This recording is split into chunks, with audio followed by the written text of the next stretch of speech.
Hi everyone, it's Margaret here with 60andMe. I want to talk about the next generation and how older women can support and mentor young people in the very challenging times that they are facing. Now, I know that we're facing difficult times as well, and there's lots going on that we share, but I think our up and coming generations of teenagers are facing some really unique a future. And that's got to range from economy to politics to social, cultural reality. And I just think there's a lot we can do as older women to support them and to understand them and to, let them take the reins now and move us forward and how we can mentor and support them.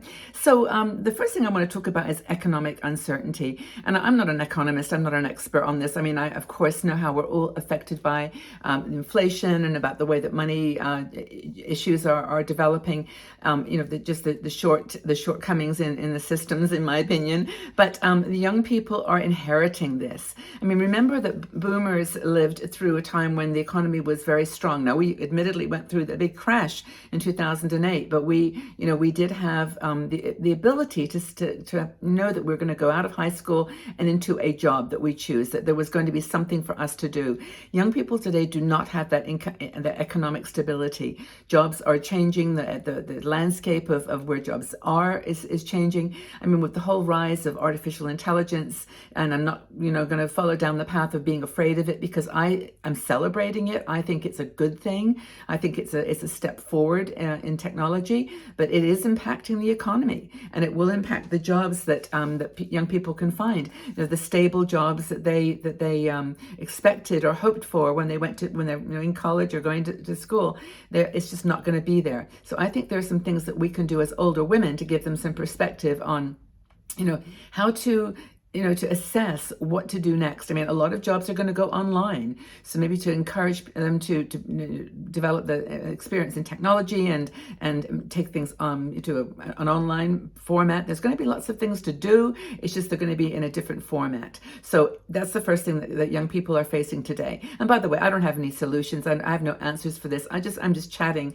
about how I think that we can work together and that we can take some of the strengths and the learnings that we did when we were younger and pass it on to younger people today. The next thing is climate change. Now, whether you believe in it or not, or you feel that it's as important as a lot of other people do, there are some definite issues facing the planet today. And I don't think we have to look very far to look at the weather changes, the storms, these flooding, the atmospheric shifts that are happening. There's something going on. I mean, whether you believe it's totally man-made or woman-made or not, there is definitely the water shortages and all the other kinds of things that are going on indicate that there is something that this younger generation is going to have to deal with that we don't. Well, we do now, of course, but it's not something that we had in our experience.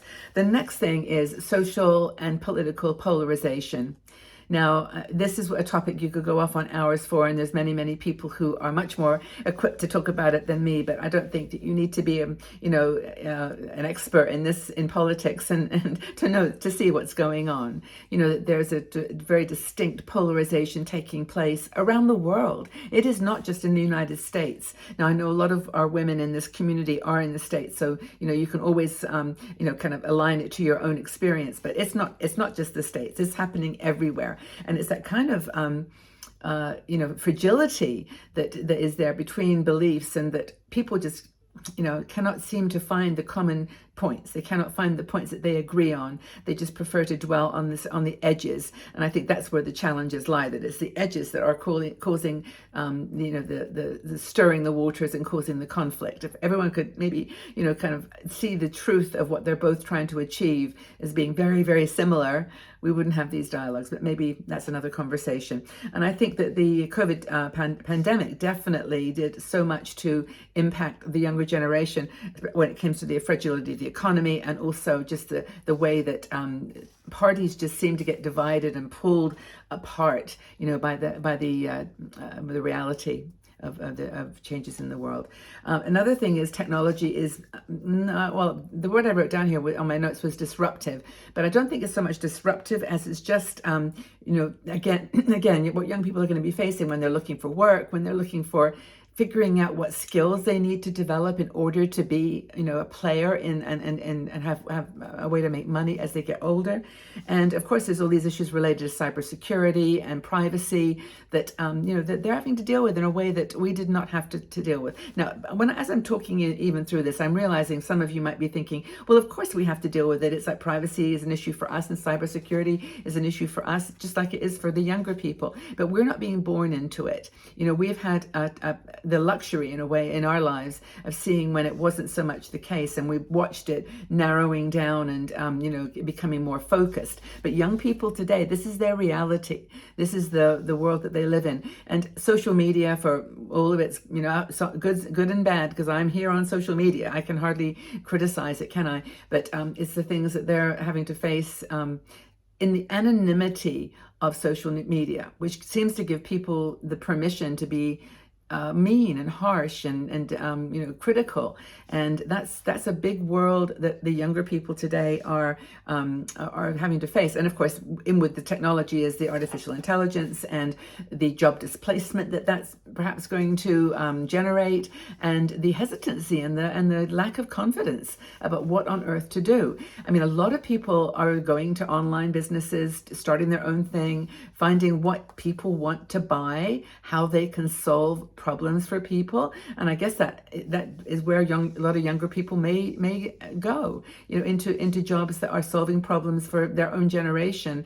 And we'll see how that, but I think we can be of help here. I think we can give some perspective to what we went through and maybe what we're learning as well. So and have acquiring new skills and so on, and consequences. I think that's another thing that we don't talk about enough, that the teaching of consequences of not taking a certain path or learning certain skills, what the consequences will be. And that's not just consequences as of actions as it comes to relates to social engagement and so on. It's the whole thing. So how can older women help? How can we help? I need a cup of coffee. I'll drink, hold on. It's really tricky because I've done a video about this before, about how to talk to younger people as an older woman. And that isn't easy sometimes. We do speak a little bit of a different language, but I do think we can share our experiences, and we can do it in a way that's positive. It's not like, when I was your age, the other day, I got to tell you, yesterday, I went with my grandson to one of our recycling centers, and in the furniture section, they had an old record player. And it was really amazing. It was one of those record players that you can wind up. Like, it wasn't even one that you could plug in. It was not a record player. It was a wind-up record player. And I thought this is an important lesson to share, that this is how it was before, or in spite of electricity, you could have music, and how important that was. But it was, when I'm saying sharing experiences, I'm not talking about doing that. I'm talking about mistakes that you made, decisions that you took. I've just done a video on mistakes that you can make when planning retirement, when we've got, we can write the book on that one, and things that you can share with them that where your experiences are more than just when I was your age, I did. It's more, I had a similar decision to make, and this is how I did it. So that's kind of, and by the way, I'd love your feedback on this as we, at the end. Is there anything that you feel we can do to help younger people? Not being like a teacher or being like preaching, but just something we can do to share with them.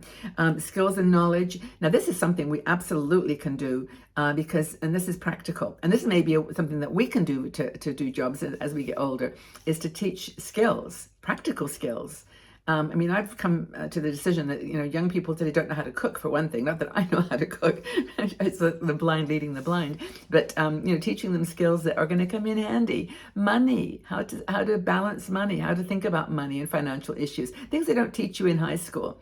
How to cook, how to sew something, how to knit something, how to construct something, how to build something, how to save, how to plan, how to understand consequences. Very, very important. So I think we can be a role model for younger kids, but not in a way that's preachy or, judgmental, just in a way that, okay, I did that, or, I can share that with you, how I dealt with that situation. And, all those issues I talked about with technology and climate change and the economy and displacement of jobs, artificial intelligence, they're new to us too in some ways, but I think there's things we can do. What do you think we can do? How can we be of help? What do you think we can help in a positive way to support and mentor the younger generation as they face these challenging times ahead? Look forward to reading your comments. I really do. Take very good care of yourselves and let me know of any experiences you've had that would be useful for us to learn from, and look forward to sharing more with you in the future. Take good care, everybody. Lots of love.